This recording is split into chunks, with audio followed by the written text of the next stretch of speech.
Assalamualaikum warahmatullahi wabarakatuh.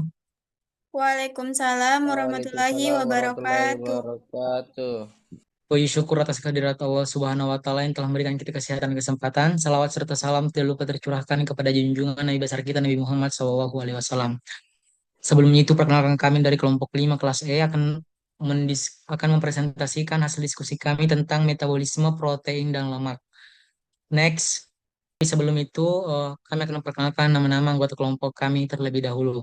Saya sendiri Yusril selaku moderator pada kesempatan kali ini dan teman-teman saya ada Nur Anissa Sahir, Dewi Andita Prilia, Nurul Kolbi Wati, Fahria, dan Andi Abdullah Muhammad Sarding. Next, pendahuluan. Pentingnya makronutrien. Protein dan lemak merupakan makronutrien penting yang menyediakan energi, mendukung pertumbuhan, perbaikan sel, serta fungsi tubuh lainnya. Proses utama. Proses pencernaan dan penyerapan adalah kunci untuk mengubah molekul besar atau polimer menjadi molekul yang lebih kecil atau monomer sehingga dapat digunakan oleh tubuh. Adapun pengertian dari protein itu sendiri merupakan makromolekul yang terdiri dari asam amino. Ada dua jenis protein yaitu protein hewani dan protein nabati. Baik untuk materi proses metabolisme protein akan dijelaskan oleh teman saya Andi Abdullah Muhammad Sarding. Waktu dan tempat saya persilakan. Baik, terima kasih atas kesempatan yang telah diberikan. Selanjutnya saya akan membacakan proses metabolisme protein. Proses metabolisme protein meliputi 3 tahap. Pada tahap pertama yaitu pencernaan protein. Saat makanan masuk ke perut, enzim pepsin memecah protein menjadi peptida yang lebih kecil. Di usus halus, enzim dari pankreas seperti tripsi, kimotripsin memecah peptida dan protein menjadi asam amino bebas. Lalu pada tahap kedua, penyerapan asam amino. Asam amino diserap melalui dinding usus ke dalam sel dan diangkut ke dalam aliran darah. Lalu pada tahap ketiga yaitu penggunaan asam amino. Katabolisme asam amino dapat dipecah untuk menghasilkan energi atau diubah menjadi glukosa atau keton ketika jumlahnya berlebih atau tubuh membutuhkan energi. Limbah nitrogen dan pemecahan asam amino diubah menjadi urea dan dibuang melalui urin. Lalu pada anabolisme asam amino digunakan untuk membangun protein baru yang diperlukan untuk memperbaiki sel yang rusak dan fungsi tubuh lainnya. Sekian dari saya kembalikan ke moderator. Baik, terima kasih kepada Andi Abdullah Muhammad Sarding. Untuk materi selanjutnya itu tentang proses pencernaan protein dan penyerapan akan dijelaskan oleh teman saya Fahria. Waktu dan tempat saya persilakan. Baik, terima kasih atas kesempatan yang telah diberikan moderator. Adapun proses pencernaan protein yang pertama mulut. Sebenarnya di mulut eh, pencernaan protein tidak dimulai karena makanan hanya dikunyah menjadi partikel yang lebih kecil. Yang kedua, lambung. Tepatnya di denaturasi. Asam klorida atau HCl dari sel parietal mendenaturasi protein, yaitu memecah struktur 3 dimensinya. Hal ini membuat protein lebih mudah dicerna. Adapun yang kedua enzim pepsin, di mana HCl juga mengaktifkan pepsinogen menjadi pepsin, dan kemudian pepsin ini adalah enzim protease yang mulai memecah rantai polipeptida menjadi fragmen yang lebih kecil. Yang ketiga ada usus halus. Yang pertama pelepasan enzim, di mana pankreas melepaskan enzim seperti tripsinogen dan kimotripsinogen ke usus halus. Yang kemudian enterokinase dari dinding usus mengaktifkan tripsinogen menjadi tripsin. Dan tripsin ini kemudian mengaktifkan kimotripsinogen menjadi kimotripsin. Adapun enzim tambahan seperti karboksipeptidase dan aminopeptidase yang juga ikut serta dalam memecah fragmen polipeptida. Dan hasil akhirnya rantai polipeptida dipecah menjadi asam amino tunggal, dipeptida, dan tripeptida. Dan selanjutnya proses penyerapan protein, yang dimana penyerapan terjadi di usus halus. Mekanismenya asam amino tunggal, dipeptida, dan tripeptida diserap melalui membran sel usus atau enterosit menggunakan transporter spesifik. Yang kedua dipeptida dan tripeptida. Setelah masuk ke dalam enterosit, dipeptida dan tripeptida ini dipecah lebih lanjut menjadi asam amino tunggal dan enzim peptidase intraseluler. Yang terakhir aliran darah. Semua asam amino tunggal kemudian dilepaskan ke dalam aliran darah portal dan dibawa ke hati untuk metabolisme lebih lanjut. Sekian dari saya kembalikan ke moderator. Baik, terima kasih kepada Saudari Fahria. Next. Baik, untuk materi katabolisme dan anabolisme protein akan dijelaskan oleh teman saya Dewi Andita Prilia. Waktu dan tempat saya persilakan. Baik, terima kasih kepada moderator. Pada katabolisme protein terdapat beberapa tahap. Yang pertama yaitu proteolisis atau pemecahan protein. Nah, protein dipecah menjadi asam amino melalui kerja enzim protease. Misalnya pepsin di lambung, tripsin dan kimotripsin di usus halus. Yang kedua yaitu deaminasi atau penghilangan gugus amino NH2. Nah, asam amino tidak bisa langsung digunakan sebagai energi, maka gugus aminonya dipisahkan dan biasanya terjadi pada hati. Nah, selanjutnya gugus amino diubah menjadi amonia atau NH3 yang kemudian diubah menjadi urea dan dibuang lewat urin atau siklus urea. Nah, yang ketiga pemanfaatan kerangka karbon. Sisa karbon dari asam amino dapat masuk ke berbagai jalur metabolisme, misalnya glukogenesis, siklus Krebs, dan ketogenesis. Nah, yang keempat, ekskresi limbah. Hasil akhir pembuangan nitrogen yaitu urea pada manusia, amonia pada ikan, atau asam urat pada burung dan reptil. Nah, selanjutnya yaitu anabolisme. Pada anabolisme protein terdapat tahapan utama. Yang pertama yaitu asupan dan pencernaan protein. Protein dari makanan dipecahkan menjadi asam amino melalui kerja enzim pencernaan. Yang kedua, absorpsi asam amino. Nah, asam amino yang dihasilkan pencernaan diserap di usus halus, lalu masuk ke aliran darah dan dibawa ke sel tubuh. Yang ketiga yaitu sintesis protein yang terjadi di dalam ribosom dengan 3 tahap. Yang pertama transkripsi, yang kedua translasi, serta elongasi dan terminasi. Nah, yang keempat, pemanfaatan protein. Protein yang terbentuk digunakan untuk membangun otot, memperbaiki jaringan, membuat enzim, hormon, antibodi, dan komponen sel lainnya. Baik, saya kembalikan kepada moderator. Baik, terima kasih kepada Dewi Andita Purlia untuk materi selanjutnya itu tentang proses metabolisme lemak akan dijelaskan oleh teman saya Andi Abdullah Muhammad Sarding Wadunat. Saya persilakan.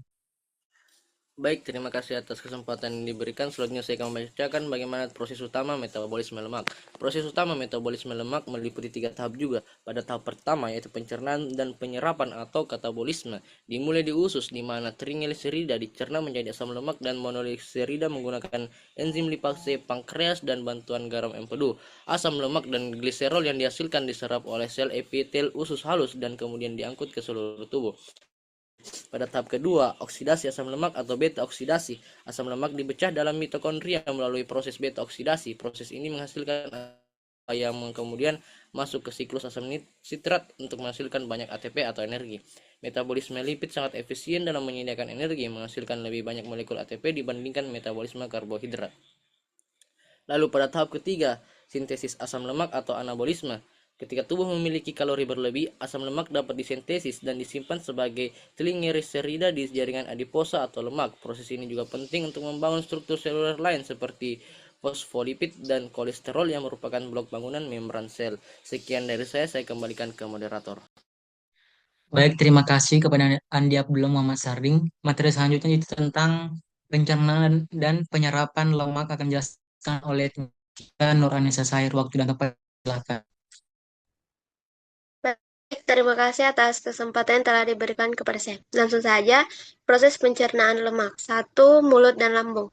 Sedikit pencernaan lemak dimulai di sini oleh lipase lingual dan lipase lambung yang memecah trigliserida rantai pendek dan menengah. Namun peran utamanya kecil. 2. Usus halus. 1. Emulsifikasi. Garam empedu yang diproduksi oleh hati dan disimpan di kantung empedu dilepaskan ke usus halus. Garam empedu mengemulsifikasi lemak, yaitu memecah gumpalan lemak besar menjadi tetesan-tetesan kecil atau miceles. Proses ini meningkatkan luas permukaan untuk enzim lipase. 2. Enzim lipase pankreas. Lipase pankreas adalah enzim utama yang memecah trigliserida. Dengan bantuan kolipase, lipase pankreas memecah trigliserida menjadi monogliserida dan asam lemak bebas. 3. Pembentukan miceles. monogliserida, asam lemak, dan garam empedu berkumpul membentuk miceles campuran yang larut dalam air. Next. Selanjutnya proses pencernaan lemak. Selanjutnya proses penyerapan lemak. 1. Difusi. Miceles bergerak ke permukaan sel usus. Monogliserida dan asam lemak bebas berdifusi menembus membran enterosit. Asam lemak rantai pendek dan menengah dapat langsung diserap ke dalam aliran darah portal. Kedua, resintesis. Di dalam enterosit, monogliserida dan asam lemak panjang disintesis kembali menjadi trigliserida. Ketiga, pembentukan kilimikron. Trigliserida ini kemudian dikemas bersama fosfolipid, kolesterol, dan apoprotein untuk membentuk partikel besar yang disebut kilomikron. Yang keempat, jalur limpatik. Kilomikron terlalu besar untuk masuk ke kapiler darah. Oleh karena itu, mereka dilepaskan ke dalam sistem limpatik atau lakteal. Kilomikron bergerak melalui sistem limpatik dan akhirnya memasuki aliran darah di dekat jantung. Sekian dari saya kembalikan ke moderator. Baik, terima kasih. Jadi materi selanjutnya itu tentang katabolisme dan anabolisme lemak akan dijelaskan oleh teman kita Nurul Kolbi Wasila. Waktu dan tempat saya persilakan. Baik, terima kasih moderator. Katabolisme dan anabolisme lemak. Katabolisme. Tahapan pertama, lipolisis. Lipolisis yaitu pemecahan trigliserida oleh enzim lipase menjadi gliserol dan asam lemak bebas. Tahapan kedua, gliserol. Gliserol yaitu hasil pemecahan trigliserida akan masuk ke jalur glikolisis melalui konversi menjadi gliseraldehida 3-fosfat, kemudian menghasilkan energi. Yang ketiga, asam lemak. Asam lemak akan masuk ke dalam mitokondria dan mengalami beta oksidasi, yaitu pemecahan asam lemak menjadi asetil-CoA secara bertahap. Yang keempat, asetil-CoA. Asetil kemudian masuk ke dalam siklus Krebs untuk menghasilkan ATP, NADH, dan FADH2 sebagai energi utama sel. Anabolisme. Tahapan pertama, pembentukan asetil-CoA. Pembentukan asetil-CoA yaitu glukosa yang masuk ke dalam sel akan mengalami glikolisis dan menghasilkan pirufat. Pirufat kemudian masuk ke dalam mitokondria dan diubah menjadi asetil-CoA oleh enzim pirufat dehidrogenase. Yang tahapan kedua, sintesis asam lemak, yaitu asetil-CoA yang ada di sitoplasma akan mengalami karboksilasi menjadi malonyl-CoA oleh enzim asetil-CoA karboksilase. Reaksi ini membutuhkan biotin dan merupakan tahap pembatas kecepatan dalam lipogenesis. Yang ketiga, pembentukan trigliserida.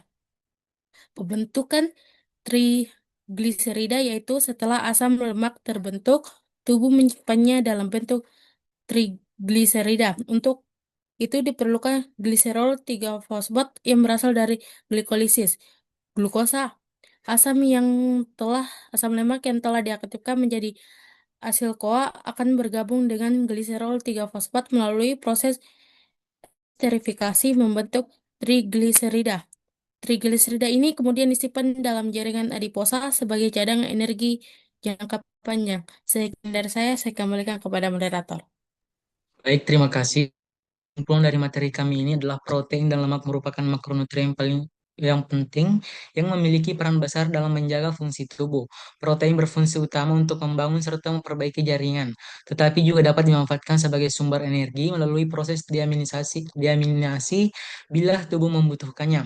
Sementara itu, lemak berperan sebagai eh, cadangan energi utama yang disimpan dalam bentuk trigliserida, kemudian diuraikan menjadi asam lemak untuk menghasilkan ATP atau badan keton.